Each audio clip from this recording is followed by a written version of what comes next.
Ce segment de l'émission est commandité par votre spécialiste en prêt, financement et consultation de crédit. Capital Plus, votre partenaire financier pour tous vos projets. Oh, non, Yes. voilà. Oui, yes. Bonjour. On est dans l'horaire, on est dans le moment. Capital Plus. Là, on va pas lésiner, hein. Non, on va y aller direct. Oui, Mais bien sûr. attends une seconde, j'essaie de m'entendre. Est-ce que tu m'entends bien dans le micro? Très bien. Bon, nice and easy. Je commence par saluer. C'est peut-être ton niveau de oui, c'est ça. Il y a une pas façon de... Bon. Oui, tu peux le monter, le niveau. Ah, avec il va me comprendre. Bon. On va égarer. On va égarer. On va égarer. Steve, je commence par saluer M. Fitzbadalieu. C'est un très bon monsieur, d'ailleurs. Oui. Très sensé, très réfléchi. Je veux Très saluer. impliqué aussi. Ça fait Très de belles impliqué. lunettes, là. Et c'est de un longue date. C'est un visionnaire pour Montréal-Nord et pour beaucoup d'arrondissements où nous sommes en majorité. Donc, salutations à M. Dalius. Écoute, on va y aller tout de suite. Oui, bien On sûr. n'a pas le temps de tergiverser, de pavoiser, de tergiverser. Oui. Mais je veux juste dire, par exemple, aux auditeurs, comment je suis heureux, quand même, un petit détour, 30 Que secondes. je suis heureuse. Mais tu es toute dame dehors, mais 32 sont dehors. C'est dû à quoi? Tu as gagné tes élections? Je me suis couché très tard dimanche. La journée de lundi a été très difficile parce que l'impossible est arrivé, Steve.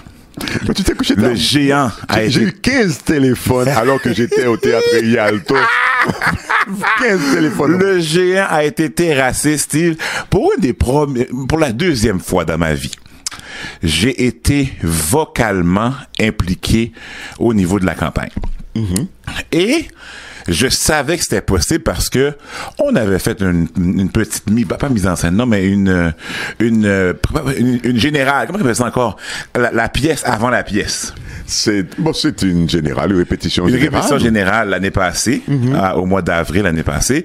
Et on a perdu, mais on a vu qu'il était battable.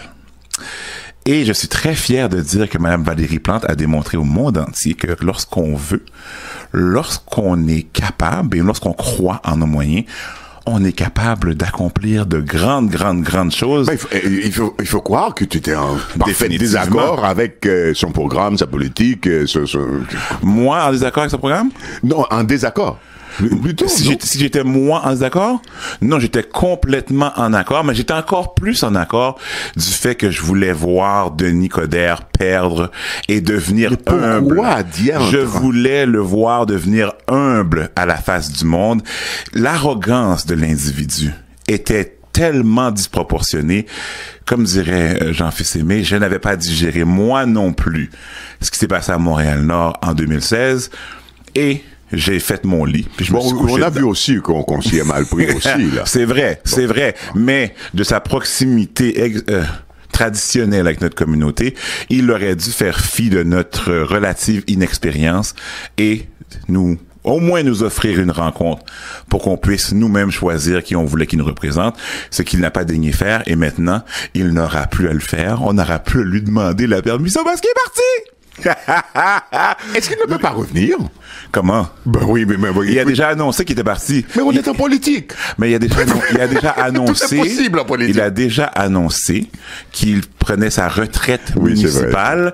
Donc le parti politique va changer de nom. Vous allez voir ça bientôt là, les alliances qui vont se faire. Moi, je vous donne 6 mois, puis équipe Coderre n'existe plus. Bon, oui, c'est simple parce que l'équipe, le nom, il y avait le nom de Coderre dans le nom de la formation. Donc alors c'est impossible puisqu'il n'est plus là. C'est bien donc dommage. Alors, bon, de toute façon, je pense aussi qu'il y aura la possibilité d'approfondir, bien sûr, ton point, parce que c'est un des sujets retenus par Jean-Fils Aimé d'aborder dans sa chronique. J'en donne ma parole tout de suite après la tienne. Alors, d'ailleurs, OK, la chronique d'aujourd'hui économique, c'est la franchise et sa fonction exponentielle. Ce week-end, Steve, se passe le salon Expo Franchise et Occasion d'affaires au Palais des Congrès. Et je croyais important de le mentionner et de commenter cette manière de se lancer en affaires. Parce que dans notre communauté, à moins que je ne le sache pas, je sais qu'il y a des gens qui sont propriétaires de franchises qui sont issus de notre communauté, mais nous n'avons pas de maître franchiseur dans notre communauté. Oui, c'est vrai. Et ça, je crois qu'on devrait arriver en 2017. On devrait pratiquer ce type de façon de se lancer en affaires parce que ça permet de faire beaucoup de petits, d'où la fonction exponentielle de la franchise. Amir, Steve. Le restaurant Amir est présent depuis 1983. La chaîne de restaurants libanaise est en pleine expansion et je me suis prêté au jeu de compter combien d'Amir qu'il y avait. Une certaine. Je me suis pas rendu à 100, Steve, mais le site aussi, je crois pas qu'il recensait toutes les franchises ou tous les restaurants. Il y a 58 restaurants Amir sur l'île de Montréal. 58. Est-ce que c'est présent aussi dans les autres provinces, en Ontario? Je ne crois pas. Okay. J'ai pas d'idée. Okay. Sauf que je me suis dit, mais comment Amir a pu réussir aussi rapidement à créer autant de restaurants?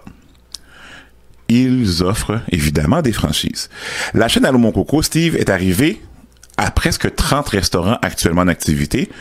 Et ça a commencé en 2001 avec un restaurant. 5 ans plus tard, il y a eu un autre restaurant. Mais depuis les 2 dernières années, là, c'est la folie furieuse. Oui. Ils sont rendus à presque 30. Mm-hmm.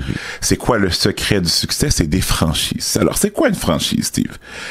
Le propriétaire initial de l'entreprise, le franchiseur, octroie une licence, d'utilisation de sa marque de commerce ou de son appellation commerciale en échange de certains frais. Donc, Stevana, le casse-croûte Stevana, décide, c'est pas un casse-croûte vraiment, là, c'est un restaurant okay, qui décide qu'il va justement prêter son concept, les couleurs, la manière qu'il fait à manger, l'appellation, le nom à quelqu'un qui va payer un frais, justement, pour pouvoir exploiter. Un droit d'utilisation, d'exploitation, oui. Pour pouvoir exploiter le nom. Pourquoi? Parce que le nom est porteur. Tout le monde peut partir son restaurant. OK? Oui. Mais ça prend un certain temps avant que la marque soit établie, que le restaurant soit connu, oui. Et que les gens, et que ça traîne des foules. S'y retrouve, oui. Donc, au lieu de nécessairement toujours partir son propre restaurant à zéro, il est possible justement d'acheter ou de payer le droit d'exploiter un concept qui est gagnant. Marche déjà, là. Les McDonald's, les Burger King, les Subway, pensez-vous qu'ils appartiennent tous aux propriétaires de la compagnie? Ben non. Et c'est ce qui permet justement le développement effréné de ces succursales-là. J'ai beaucoup de gens qui me disent, mais pourquoi il n'y a pas de restaurants haïtiens dans les foires alimentaires, dans les centres commerciaux? Ce que je leur dis, c'est que il n'y a pas de franchise dans les restaurants haïtiens. S'il y avait des franchises, alors là, il y aurait la possibilité de rapidement développer un concept gagnant, l'exploiter et le distribuer à une plus grande échelle. Quels sont les avantages, Steve, de franchiser? Vous n'avez qu'à trouver une nouvelle idée d'affaires. Vous n'avez pas à trouver, excusez-moi, une nouvelle idée d'affaires. OK? Beaucoup de gens qui veulent se lancer en affaires, ils cherchent l'idée. Oui. Ben, l'idée est déjà là. Oui. Vous n'avez pas à la réinventer. Avec la franchise. Définitivement.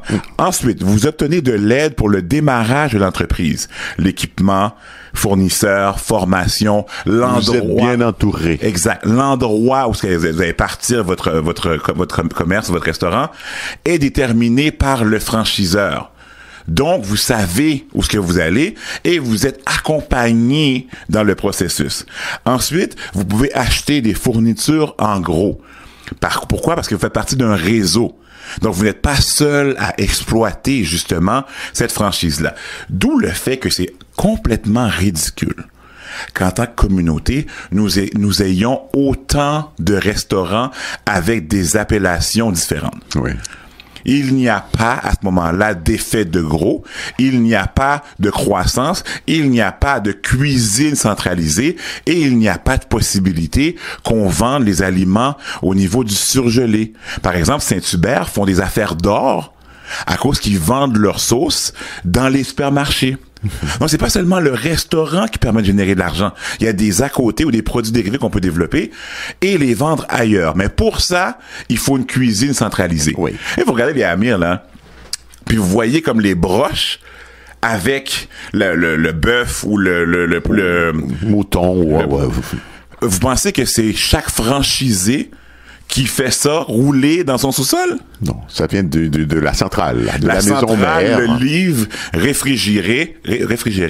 Eux, tout ce qu'ils ont à faire, c'est le mettre sur la broche, l'accrocher, l'empaler, partir la machine, du feu. Le four, quoi. Oui. Donc, ça permet justement de développer des économies d'échelle pour ces franchisés-là et leur permettre de pouvoir exploiter et devenir plus forts en groupe. Ils contribuent en groupe à un fonds de publicité.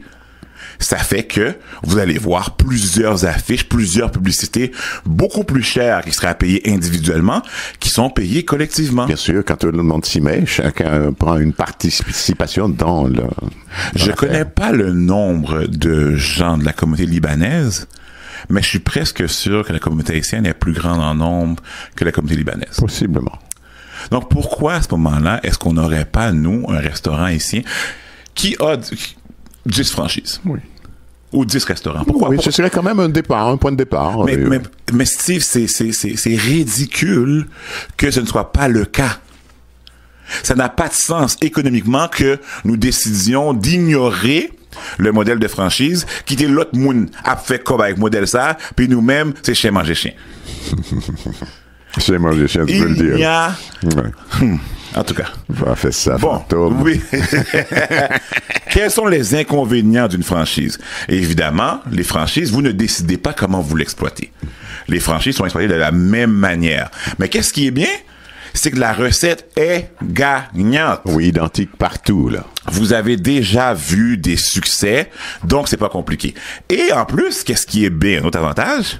Avec une cuisine centralisée, Steve, il peut avoir des non-haïtiens qui produisent de la gastronomie ou de la nourriture haïtienne et qui vendent à Saint-Sauveur, disons.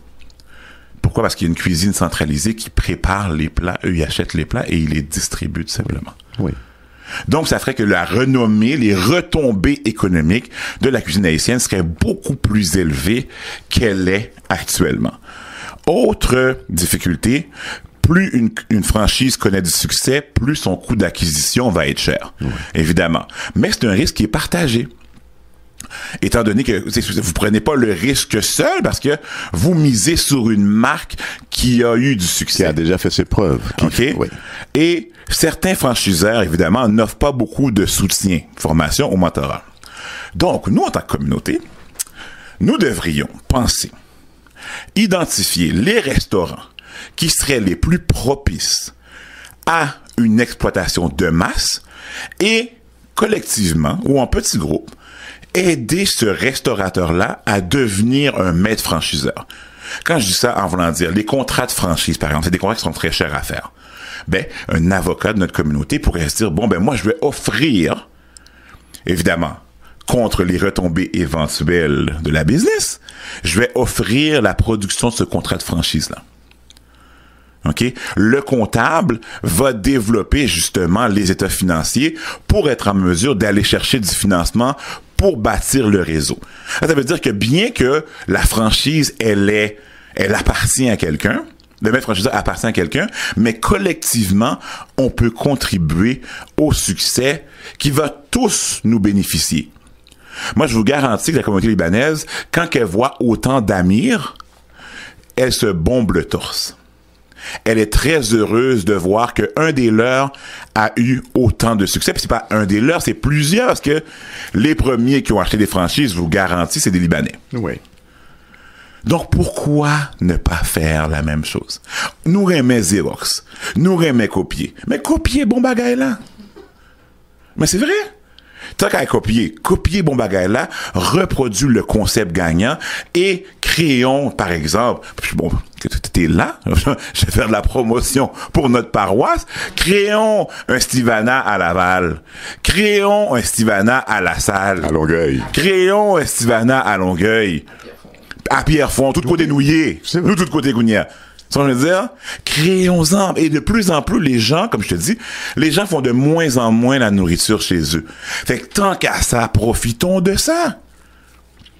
Collectivement, c'est pas un grand geste que je vous parle là. Oui. D'aider un maître franchiseur, un franchiseur à devenir un maître franchiseur un franchiseur potentiel, parce qu'il n'y en a pas actuellement, aidons-les à devenir des maîtres franchiseurs et à offrir plusieurs potentiels de franchise. La cuisine haïtienne le vaut bien. Moi. Ok, Greg. C'est pas une première. Écoute, c'est des repeats et puis on attend au moins que ça tombe dans l'oreille de quelqu'un qui va finir par prendre la décision d'y aller vraiment. Et chaque fois que vous abordez ce type de sujet, ça me met dans mes petits souliers un peu aussi. Parce que les gens ont tendance à me voir. Mais j'ai fait peut-être ce qu'il y avait à faire. J'attends les jeunes. Bon, je peux toujours me mettre à m'accompagner des jeunes qui auraient l'idée de se lancer dans de telles aventures.